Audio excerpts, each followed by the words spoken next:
follow the spiders. Hello, I'm RLK, and I'm being kept against my will. Yo, shut it, Skunat. Get on with the movie. You haven't even told me what you want me to review yet. Forget about it. He was spending all this time reviewing gangster films. Making fun of our little, culture. I want you to review something on the, other side. Fine, so less Yankee, more cowboy. Got it. Let's see. Oh, I got it. 3 of the most iconic films of all time. One of the greatest trilogies of all time, for that matter. A landmark in the Western genre. The Dollars Trilogy. The what? The Dollars Trilogy. 3 of the most iconic spaghetti westerns of all time. What, I bashed the back of your head in too many times?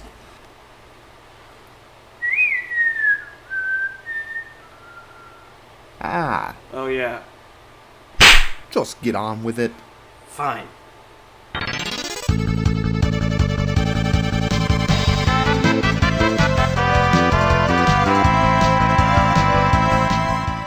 The Dollars Trilogy started being released in 1964 with A Fistful of Dollars. Each one starred Clint Eastwood as the man with no name, as each film gives him a different, incredibly simplistic nickname. And if you don't know who Clint Eastwood is, I honestly don't believe you're a human being. They actually weren't originally intended to be a trilogy, but a distributor wanted a gimmick for them when releasing them in the US. They were one of the first spaghetti westerns released in the US and, excuse me, I'm getting ahead of myself. A spaghetti western is a western film directed by an Italian. Get it? 'Cause spaghetti Italian. Anyway, they were among the first spaghetti westerns to be released in the US, so most of the European-sounding names were changed to American-sounding ones, just so people would feel more comfortable with it. They obviously weren't aware that most Americans don't pay attention to the credits. The first film, A Fistful of Dollars, has been declared an unofficial remake of Akira Kurosawa's film Yojimbo, but no one really cares because Clint Eastwood's bad attitude could actually set Yojimbo on fire. Will you stop stroking yourself and get on with the movie already? Fine. This is A Fistful of Dollars. We open to cowboy silhouettes as the opening credits run, and to make sure you appreciate all their hard work, they show you the same ones again! Clint Eastwood then rides into town, seeing a small child sneak into a nearby house. However, he's quickly kicked out and shot at. Jeez, did he walk out on you, master? Hey, I want a higher class joke than that. Fine, I get it. Obviously don't watch my show that much. So we see the kid run over to his dad before Clint rides further into town, only to be stopped by an annoying bell ringer. You know, the sad thing is, when I hear him talk, all I'm hearing is this. Hello, my name is Elder Price, and I would like to share with you the most amazing book. As he leaves the man, he comes across 3 men pestering him for fun, I guess. They start shooting at his horse, and Clint decides he would have more fun hanging out with the family, having ourselves a party. He heads into a bar for a drink and some food. Really? Bar food? I mean, Taco Bell has better Mexican than a bar would. He's quickly told that the town has been mostly a ghost town, as every man has turned to killing instead of actually working. Well, everyone except this guy. As you can imagine, his business is doing so well, he lives in that house over there. I thought I was getting over there. He is then told that the town is run by 2 opposing families, the Hatfields and the McCoys. Wait, wrong story. The 2 opposing families are actually called the Rojos and the Baxters. Eastwood decides that he's going to stay right in the middle of them. Clint Eastwood then steps outside and talks to himself. Is his character insane or... Oh, wow. Wow, that guy was actually listening to him. Wait, how did he know? Oh yeah, that's right. Hey you. What do you want? I need you to go back to my place and pick up my bad attitude meter. And let you escape? I don't think so. Where am I gonna go? You know, little fugazis like yourself just actually show respect to their captors. Pansy. Clint Eastwood then goes to face the men who harassed him earlier. We don't like to see bad boys like you in town. Bad Boys? No, that's an entirely different movie. Bad boys, what you gonna do? You see, I understand you men were just playing around, but the muley just doesn't get it. Of course, if you were to all apologize...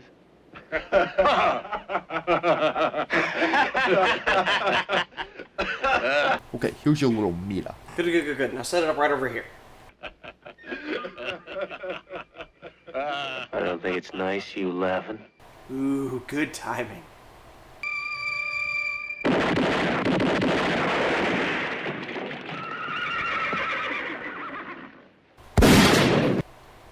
Okay, that's about as badass as bringing a gun to a sword fight.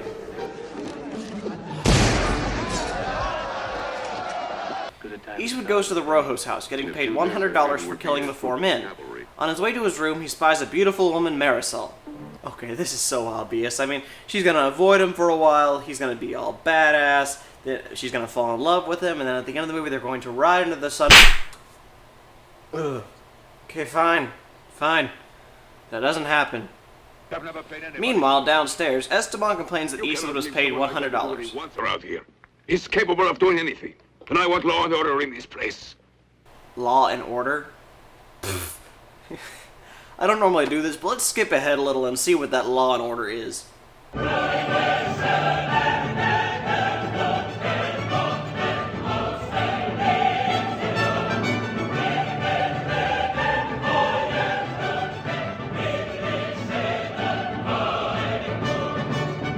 Yeah, I'm thinking you're full of this.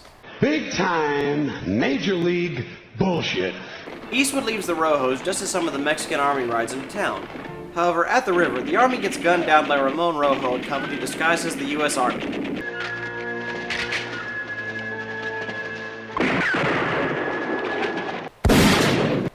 Hey, you're only supposed to go out for Clint Eastwood. Fine. That's as badass as, oh, Rambo firing an exploding arrow.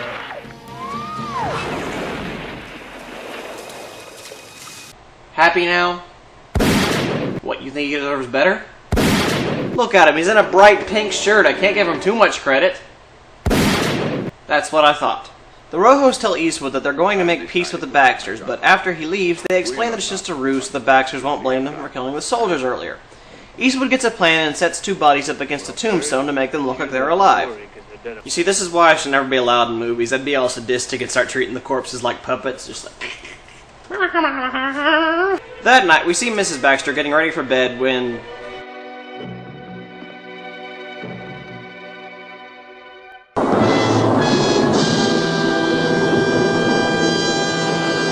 You know, usually women at least try to scream when a random man grabs them in their bedroom, but not when it's Clint Eastwood. When it's Clint Eastwood, it's sexy time. In fact, they even bring her husband in for sexy time. But don't worry, Clint Eastwood's still straight. It's not gay when it's in a 3-way. Don't be bringing that Saturday night stuff into this. Apparently you don't understand how obscure references work. Yeah, well, I know how this Louisville feels across the side of your head. You have a point. So Eastwood tells both the Baxters and the Rojos that 2 soldiers are hiding in the cemetery. Why? Because he'll get $500 from each of them just to send them to fight some corpses. You know what would make this movie even more badass? I mean, I know it's difficult to make Clint Eastwood more badass, but think about this for just a second. If those 2 corpses from earlier became zombies, was it good for you too? So while the Rojos and Baxter shoot at each other, Eastwood looks around for... gold! Yeah, that. However, when he thinks he's been caught, he accidentally punches Marisol in the face. Okay, you lose an awesome point for punching a woman in the face. Fortunately, you still have 463,497 to go. Because the Rojos kidnapped Antonio, a member of the Baxters, Eastwood brings Marisol to the Baxters. This way they are forced to trade with each other. However, in the middle of the trade, the kid from earlier runs out to hug Marisol, who happens to be his mother! What do you have, a tape recorder hidden around here or something? Now that Eastwood knows Marisol's true story, he gets to planning and we see him tearing apart the house she's kept in. You know, this doesn't scream badass enough. What would help? Oh, I know, throw in some Jason Voorhees.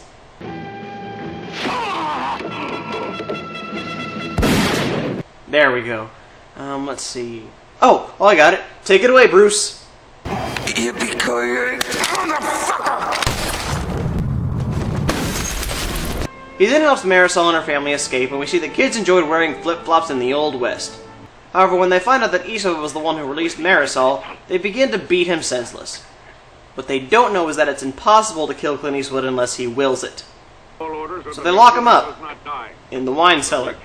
You know, you hear jokes about dumb villains all the time, but to actually stick him in the same location as your giant barrels of wine, you're only asking for one thing.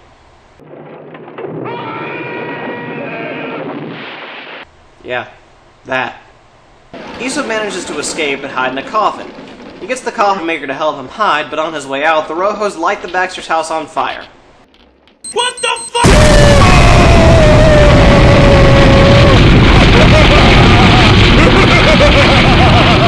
With all the Baxters now killed, Clint Eastwood has nowhere else to go but to the Batcave!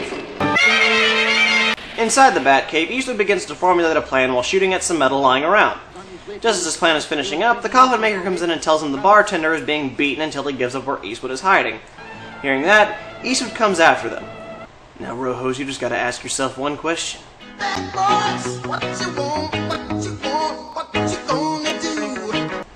As Eastwood strolls into town, Ramon Rojo aims a shotgun at Eastwood and he dodges... What? Eastwood's down, but how? He's still got 2 movies left in this trilogy. He can't be... Wait, he's up? How do you... Another shot? Seriously? 3, 4, or you're kidding me, right? How is he still... 5, 6, 7?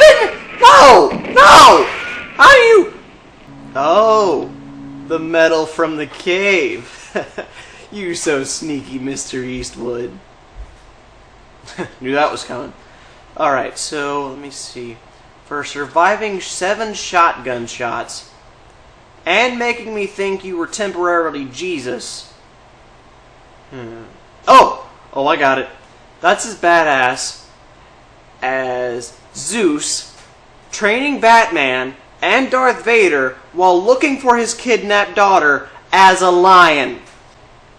Damn, Clint Eastwood is one bad mother... Shut your mouth. I'm just talking about Clint Eastwood. Aye. So now Eastwood has a 1-on-1 match with Ramon. This ends exactly as expected, but then... What treachery is this?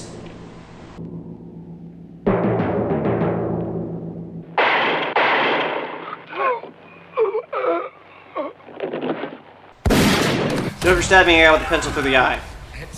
And how else could you win this movie without Eastwood riding into the distance and that epic music playing? So that was A Fistful of Dollars, the first member of the Man with No Name trilogy. I thought you said this was a dollar trilogy. They're the same thing. Anyway, how does this movie fare up? Well, let's find out. It's time for my honest opinion.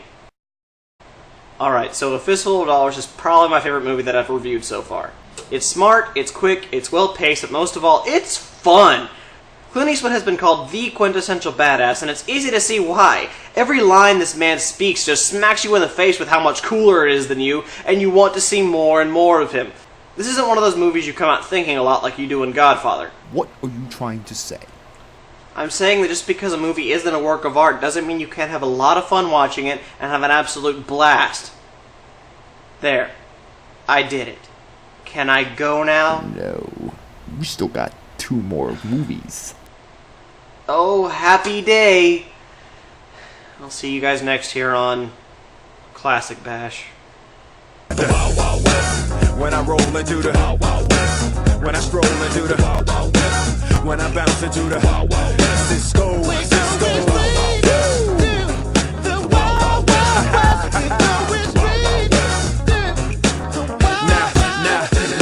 Now, once upon a time in the West, madman lost his damn mind in the West. Love less, kidnapper down, nothing less. Now I must put his behind to the test, then through the shadows in the saddle. Yes. Soon, my greatest creation will achieve full power, and I will destroy R.L. King, and then I, Dr. King Sano, will be the strongest of the kings!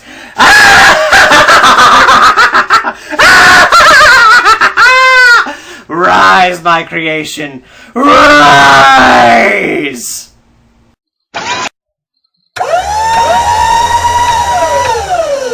Film concept.